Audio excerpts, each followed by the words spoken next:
How was up, y'all? What's poppin'? What's cracking? It's Diddy about to react to this impressive vid. It's titled Young Miami Flees Diddy. And Diddy mistreated Chaka Khan. Not Shaka Khan.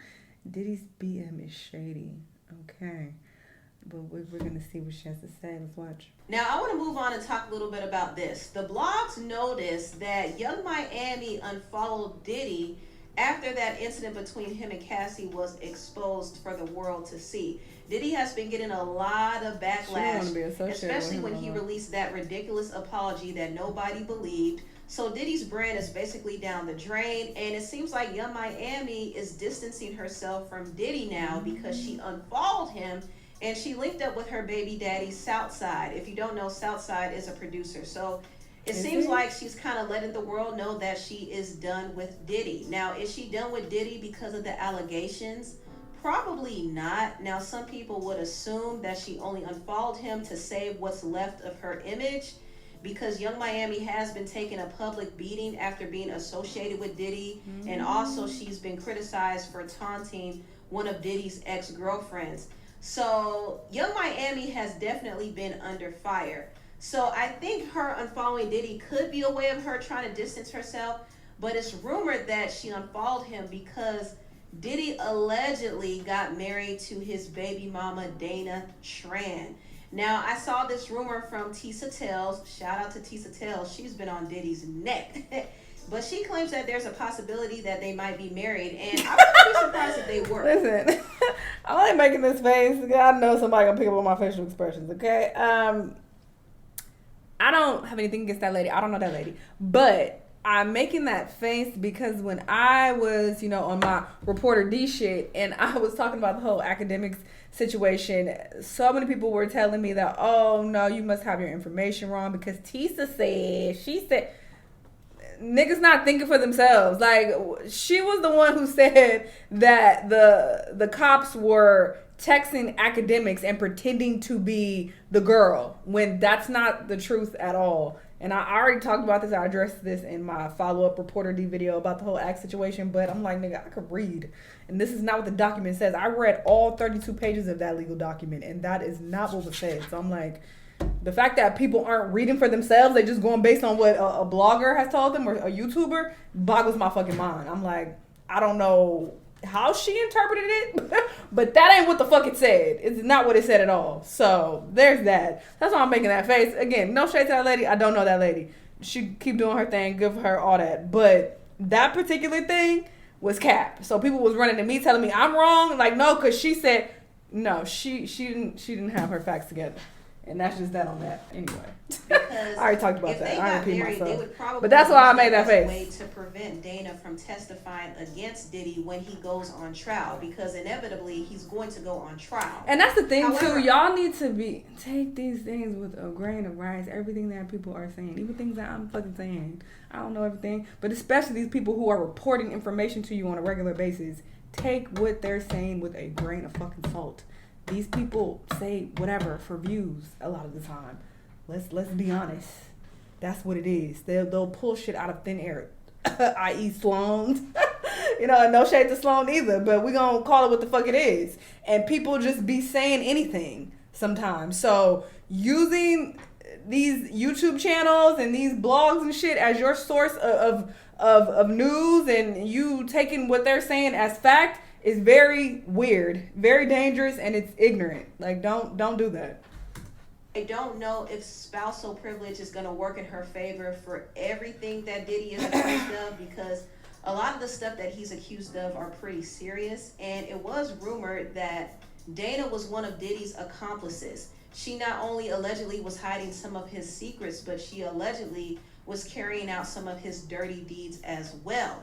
She was a cybersecurity specialist, and it was rumored that she was hired by Diddy to spy on his late ex, Kim Porter. This is what was rumored. I don't know if it's true or not, but this is what the streets were saying on TikTok.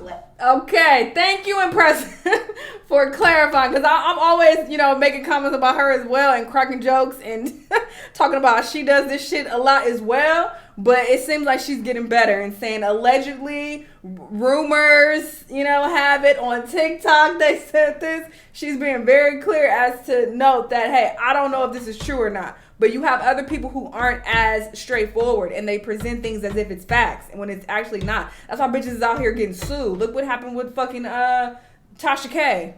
Just talked about her in the other video. This is why bitches getting sued, because they run their mouth with and just making shit up and not even knowing what they were talking about. So here. Anyway. I was put in contact with a guy that used to work for the same cybersecurity company that Diddy's recent baby moms used to work for, and he coughed up some pretty compelling information. I sent his name and contact info along with a PDF copy of some documents that is attached to this email. Do not share this information or these files just yet. But man, he is saying that Dana Tran met Diddy back in May of 2017, despite all the rumors that she got pregnant during a one-night stand.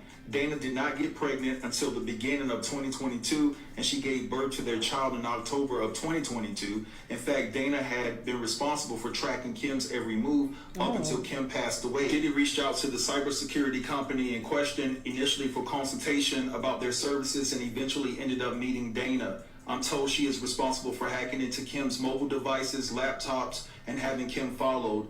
It has also been brought to my attention that Kim was having parts of her home renovated, and the employee of the renovation company was paid to usher in a tech guy who specialized in installing hidden cameras and microphones. The renovation company provided this private contractor, with a uniform to disguise his identity, and he wiretapped and installed hidden cameras throughout parts of the house that he could gain access to. This was all said to be masterminded by Diddy, and Dana executed the plan. However, after 4 days of Kim's house being wiretapped, unbeknownst to her, she noticed that there was a weird echo during her phone conversations that had never appeared before, and the volume of her calls would raise from high to low without her manually doing it. She called in a private security company of her own, and they scanned the home using an RF detector, a white noise generator, an acoustic detector, and an infrared inspector. In conclusion of the inspection, they found out that her house was riddled with hidden mics and cameras. They found these devices hidden in many places of the home, including light fixtures, home decor, thermostats, light bulbs, smoke detectors, lamps, pens, books, and etc. Kim reached out to the renovation company and terminated the work contract after questioning them after their possible involvement. He says that he knows all of this information because Dana would call him for guidance because he has 35 years of experience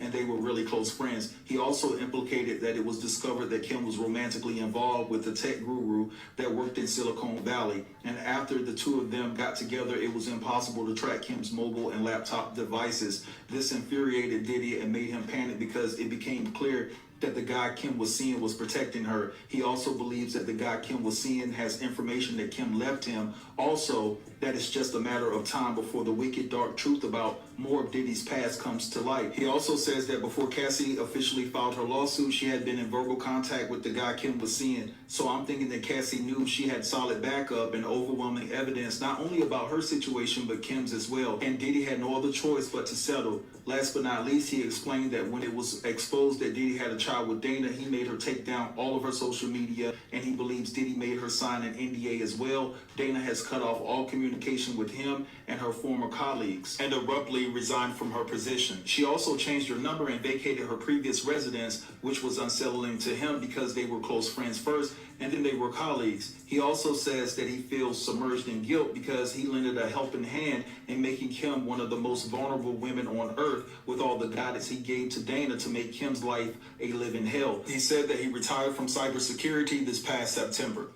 Now, this is some heavy, heavy tea if it's true. I saw it on TikTok first, but it was originally from Tough News TV, and he actually has the email that the person sent to him. And if this is in fact true, and if they start to open up Kim Porter's case, Diddy is going to be in some serious trouble, and so is Dana. So is Dana. The whole thing is just wild. I mean, to think that these two were in cahoots together to find out about Kim's whereabouts, and Kim suddenly dies under very mysterious circumstances. I mean, this whole thing is crazy. It's really crazy. And the deeper you go down this rabbit hole, the more disturbing this information gets.